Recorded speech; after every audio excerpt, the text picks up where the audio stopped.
Revelações da ciência sobre os mistérios da vida.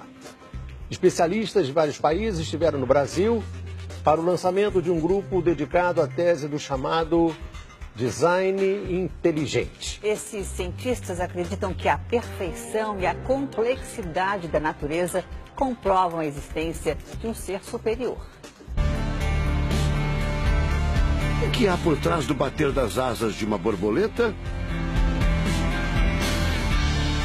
Ou das cores vibrantes das penas dos pássaros? O que há em comum entre a concha do mar e a força dos furacões? Que mistérios guardam as nossas células e o DNA, o responsável por tudo o que somos? Os homens reunidos nesta sala são os principais nomes de um ramo da ciência que pretende responder questões como estas. Ao contrário do que a gente apregoou por 150 anos, há evidências de inteligência na vida e no universo. Eles são estudiosos do chamado design inteligente, uma linha de pesquisa que acredita que a complexidade da vida e a perfeição da natureza comprovam a existência de um ser superior. A vida foi feita pronta, o universo foi feito pronto, planejados por um ser extremamente inteligente, com design, com arte, com perfeição. Marcos Eberlin coordena o Núcleo de Pesquisa em Ciência, Fé e Sociedade, recém-inaugurado por uma das maiores universidades de São Paulo, em parceria com instituições americanas. Outro defensor do design inteligente é o doutor em bioquímica e professor americano Michael Behe.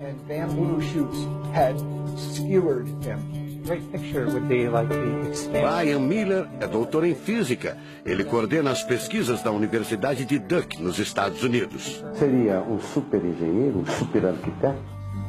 Você pode dizer isso, responde o físico. Um arquiteto que tinha a vida em mente, um criador que fez a vida deliberadamente.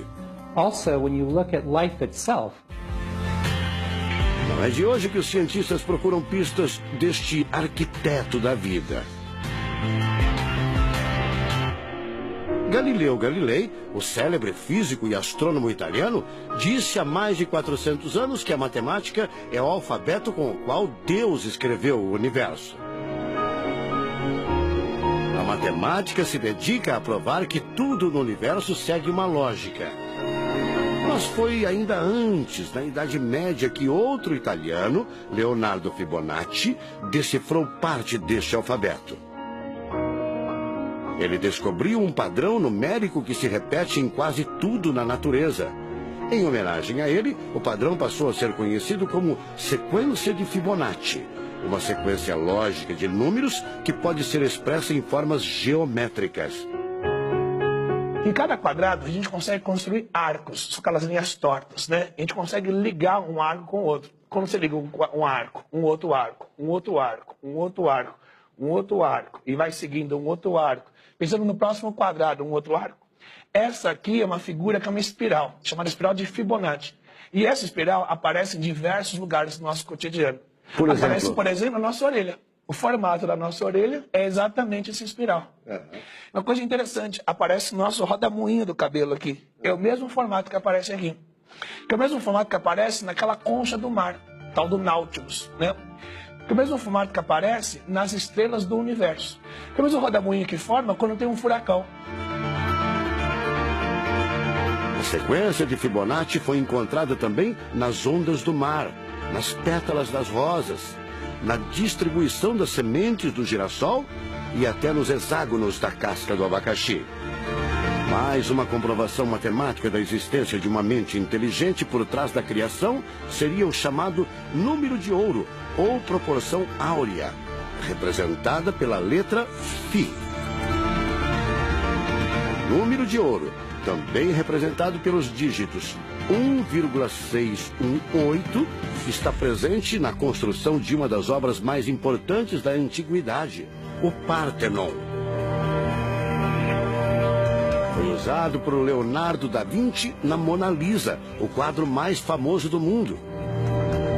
essa regra do número áureo, ela vem, né, aparece no Fibonacci e aplica em um monte de situações. E é legal que os gregos percebiam isso, eles associavam isso muito com a ideia de perfeição. Ele está presente nas asas das borboletas e até nas medidas do corpo humano. Se você pegar a sua altura e dividir pela distância do seu umbigo até o chão, vai dar aproximadamente 1,6. Um φ. Vai dar um φ também. Se a gente abre os braços, né, calcula a distância da ponta de um dedo até a ponta do outro dedo. Então vai ser desse dedo maior aqui, no dedo médio, até chegar ao dedo médio. Se eu pegar essa distância e dividir pela distância desse dedo até esse ombro aqui, vai dar 1,6 de novo. De tudo na natureza, o que mais impressiona os cientistas são as células, a chamada unidade básica da vida. São as menores partes que compõem os seres vivos, vegetais ou animais. O corpo humano é formado por cerca de 100 trilhões de células que dão origem a tecidos e órgãos. We cannot be accidentally caused. Life is not an accident. O americano Douglas Axie estuda biologia molecular há mais de 25 anos. Ele garante: não existe a mínima possibilidade de a vida ser um acidente, um acaso da evolução do planeta. Para ele, as células são complexas demais e só podem ter sido criadas de propósito por um ser inteligente. Literally machines that are made out of molecules. Dr. Michael Behe concorda. Ele compara a célula a uma fábrica repleta de máquinas e veículos. Ela produz e troca com as células vizinhas os elementos fundamentais à vida. Tudo coordenado por uma espécie de computador central, o chamado DNA. Você já deve ter ouvido falar dele. O DNA é um conjunto de informações genéticas que definem as características dos seres vivos.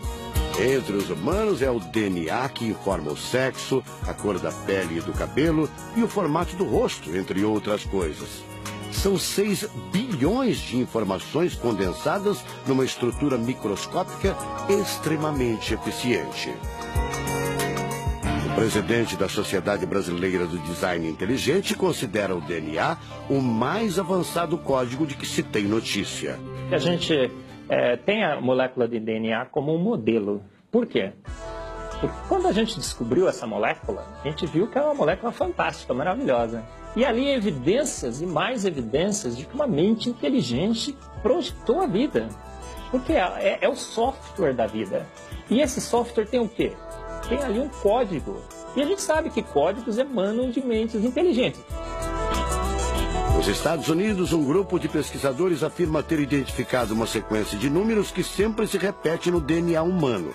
Seria uma espécie de assinatura de Deus, segundo o engenheiro da computação Greg Braden. So now we have a definition. Ao considerar a carga dos elementos químicos do DNA, os pesquisadores teriam identificado o seguinte padrão numérico: 10, 5, 6, 5. Eles então passaram a tentar decifrar esse código e tiveram a ideia de substituir os números por letras hebraicas. Em hebraico, a língua oficial de Israel e que aparece na Bíblia, os números são representados por letras, como explica essa professora israelense. A escrita hebraica é muito antiga. Já tem textos escritos 1000 anos antes da Era Comum. E nesta época ainda não inventaram o sistema decimal dos números que usamos agora. Na Bíblia, o Primeiro Testamento, podemos ver não só os números dos versículos e os números dos capítulos, mas também as páginas. A contagem das páginas está feita em letras e não em números. A sequência numérica 10, 5, 6, 5 foi transcrita para as respectivas letras em hebraico: Yud, Rei, Vav, Rei. Veja o resultado. A sequência corresponde à palavra Javé, ou Deus, em hebraico. Apesar de todo o avanço da medicina, cerca de 90% das informações genéticas ainda são um mistério. O professor Eberlin diz que as descobertas científicas trazem implicações sérias para toda a humanidade, mas cada vez mais reforçam os argumentos de quem acredita no design inteligente, a assinatura de uma força superior. A gente vai ter que entregar essa informação para a filosofia e para a teologia. E a gente agora, como bons filósofos e teólogos que todos somos, a gente vai colocar a nossa filosofia e nossa teologia em cima desse dado científico e optar pela melhor opção. Eu, óbvio, acho que a melhor opção é Deus. Como gente, a gente tem esse direito, né, de especular em cima da descoberta científica de que uma mente inteligente orquestrou o universo e a vida.